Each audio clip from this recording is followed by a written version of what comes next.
নিরাপদ সড়কের দাবিতে 2018 সালে সড়কে নেমেছিলেন বিভিন্ন শিক্ষা প্রতিষ্ঠানের শিক্ষার্থীরা। সেই সময় সোশ্যাল মিডিয়ায় সরকার বিরোধী এক পোস্ট করার দায়ে গ্রেফতার করা হয়েছিল কাজী নওশাবা আহমেদকে। এরপর দীর্ঘদিন অভিনয়ও দেখা মিলল না তাকে। কোথায় ছিলেন, কিভাবে কেটেছে এই সময়গুলো, গ্রেফতারের আগে পরে কি হয়েছে, সেসব নিয়েই সম্প্রতি এক সাক্ষাৎকারে কথা বলেছেন তিনি।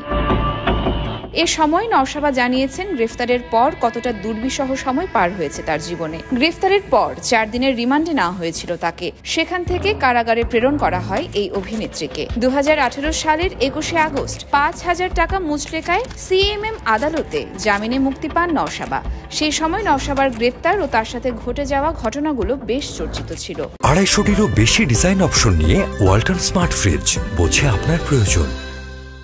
নওশাবা জানান, ফেসবুকে সেই স্ট্যাটাস দেওয়ার পরে মাত্র 13 মিনিটে সবকিছু হ্যাক করা হয়েছিল। এর কিছুক্ষণ পরেই গ্রেফতার করা হয় তাকে। বিগত 6 বছরে কোথাও বেশি দিন থাকতে পারেননি নওশাবা। প্রচারের অপেক্ষায় থাকা সেই পডকাস্ট শোয়ের একটি ছবি পোস্ট করেছেন তানভীর তারেক। সেটি উল্লেখ করে তানভীর তারেক লিখেন, 2018 সালে প্রথম রুলিং পার্টির অন্যায়ের বিরুদ্ধে প্রতিবাদকারী শিল্পী হলেন অভিনেত্রী কাজী নওশাবা আহমেদ। এরপর আয়না ঘরে তাকে 21 দিনের নির্যাতন, অতঃপর রিহ্যাবে 6 মাস। নিজের মেয়েকেই চিনতে পারত না নওশাবা। সেই সময় থেকে একমাত্র কন্যাকে নিয়ে গত 6 বছরে 20 বারের উপর বাসা বদলেছেন। কেউ বাসা ভাড়া দিতে চায়নি, ভেঙেছে সংসারও। নিজের বাড়িতে জায়গা হয়নি, কারণ ভাই ও আত্মীয়রা নিরাপদ মনে করেনি। বন্ধুর নামে বাসা ভাড়া নিয়ে বোরকা পরে ঢুকতেন, কোনো আপোষ করেননি।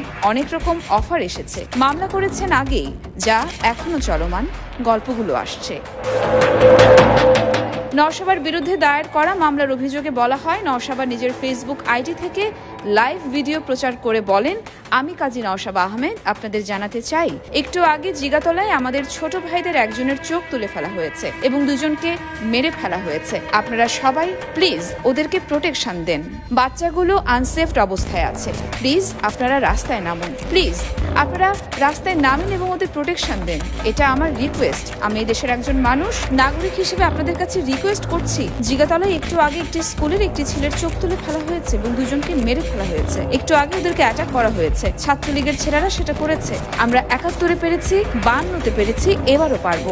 আমাদের দরকার নেই কাউকে। মামলার অভিযোগে আরো বলা হয়, কাজী নওশাবার এই আহ্বান মুহূর্তের মধ্যে দেশি বিদেশি সামাজিক ও ইলেকট্রনিক্স মাধ্যমে ভাইরাল হয়। ফলে জনমনে আতঙ্ক ও বিদ্বেষ ছড়িয়ে পড়ে। বিভিন্ন গণমাধ্যম কর্মীরা তার এই মিথ্যা প্রোপাগান্ডার উৎস জানার জন্য ফোন করলে তিনি তার সপক্ষে সঠিক কোনো ব্যাখ্যা দিতে পারেননি। প্রকৃতপক্ষে ওই সময় জিগাতলায় ওরকম কোনো ঘটনা ঘটেনি। নওশাবা ইচ্ছাকৃতভাবে ও পূর্ব পরিকল্পিতভাবে রাষ্ট্রের ভাবমূর্তি ক্ষুণ্ণ করার জন্য এবং জনসাধারণের অনুভূতিতে আঘাত করার জন্য এরূপ